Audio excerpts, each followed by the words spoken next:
हरे कृष्णा हरे कृष्णा।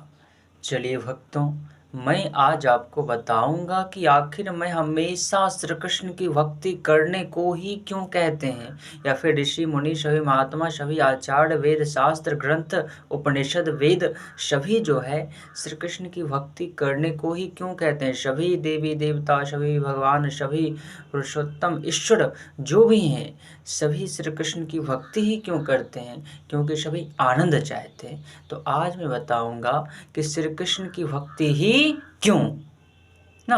देखिए, किसी का अपमान तो मत करिए।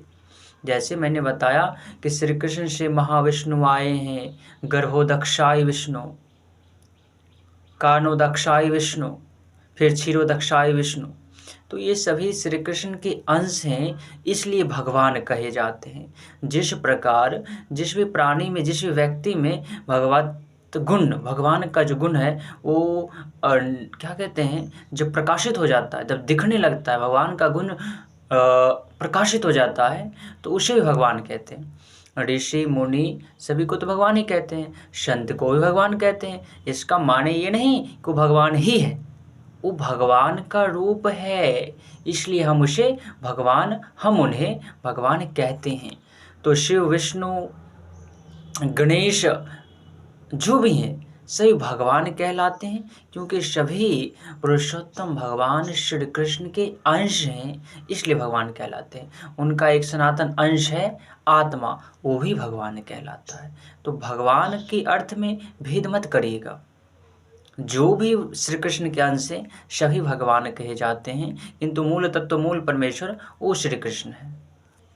अब देखिए, हनुमान जी को आप देख लिए, क्या करते हैं हनुमान जी, राम जी की भक्ति।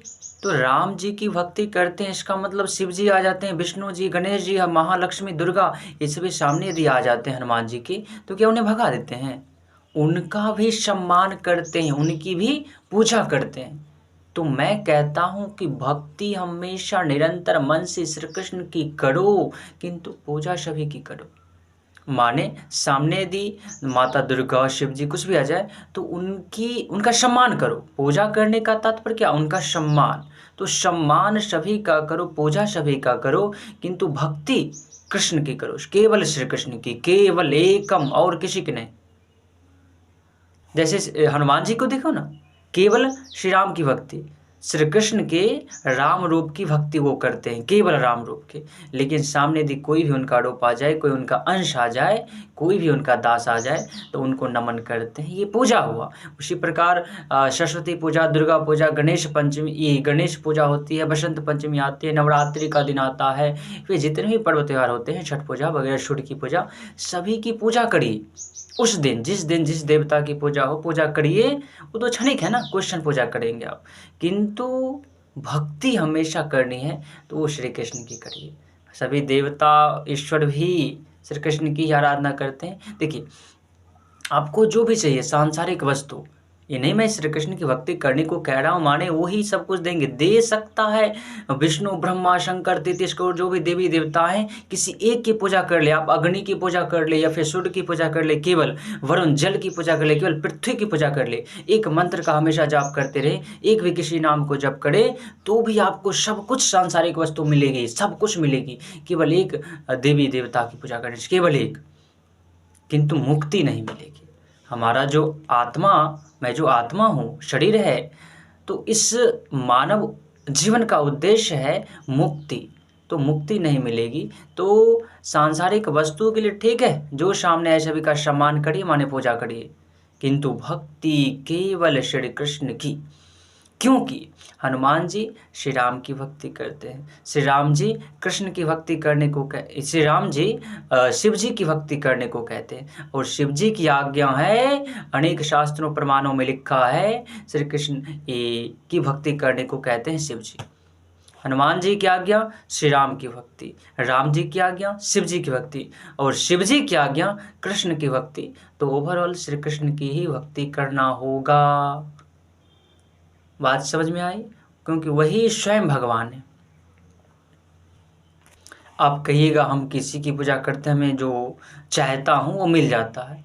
अरे ठीक है, आप जो भी सोना चांदी पैसे वो चाहते हैं, कुछ खरीदना चाहते हैं, तो एक छोटे से दुकान में ही मिल जाता है आपको। किंतु इसका तात्पर्य ये थोड़े है कि सोना वहीं उस दुकान में, जिस दुकान में हम खरीदे हैं, वही उसका उद्गम है। उससे बड़ा वहाँ से वो लाया होगा, और वो जो बड़ा वाला है वो भी कहाँ से आया होगा, और वो तो खाद्यान्न से आया होगा। तो मेन क्या है, मूल क्या है, वो खाद्यान्न। उसी प्रकार ठीक है, आप एक देव की पूजा करते हैं, शिव की पूजा करते हैं, विष्णु की पूजा करते हैं, लेकिन इस सबसे ऊपर ऊपर जाते जाइएगा तो ऊपर कृष्ण है, खाद्यान्न। समझ में आ रही है ना बात?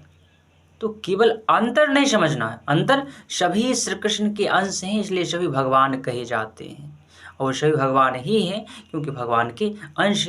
मूल परम तत्व जो है भागवत में, गोपाल उपनिषद में और वेदों में, और हमारा जो सबसे सभी वेदों का सार है, उपनिषदों का सार है श्रीमद् भगवत गीता, जो भगवान श्री कृष्ण ने स्वयं कही है, उसमें तो पूरा प्रमाण है कि श्री कृष्ण कौन है।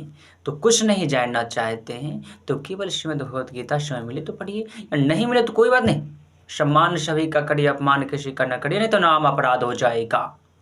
भक्ति केवल कृष्ण की करिए, केवल, क्योंकि सभी आचार्य महापुरुष महात्मा गण संतों ने बताई है, भगवान ने भी बताई है, और जितने भगवान के अंश सभी ने बताया कि श्री कृष्ण की भक्ति ही मुक्ति दे सकती है और कोई दे ही नहीं सकता। त्रिदेव कहते हैं मैं भी तो श्री कृष्ण की शरण में हूँ, आराधना करता हूँ। ठीक है, अब त्रिदेव की पूजा करिएगा, वो भी उनके ही अंश हैं, कृष्ण के ही, तो मुक्ति दे भी सकते हैं वो भी, किंतु आनंद नहीं दे सकते। आनंद आपको चाहिए ना, इसलिए सार यही है, श्रीमद् भगवत गीता का वेदों का सार संतों ने बताई है, संतों का भी मान लो सार कृष्ण की भक्ति। इसलिए हमेशा निरंतर मन से श्री कृष्ण की भक्ति करो। बोलो हरे कृष्णा हरे कृष्णा हरे कृष्णा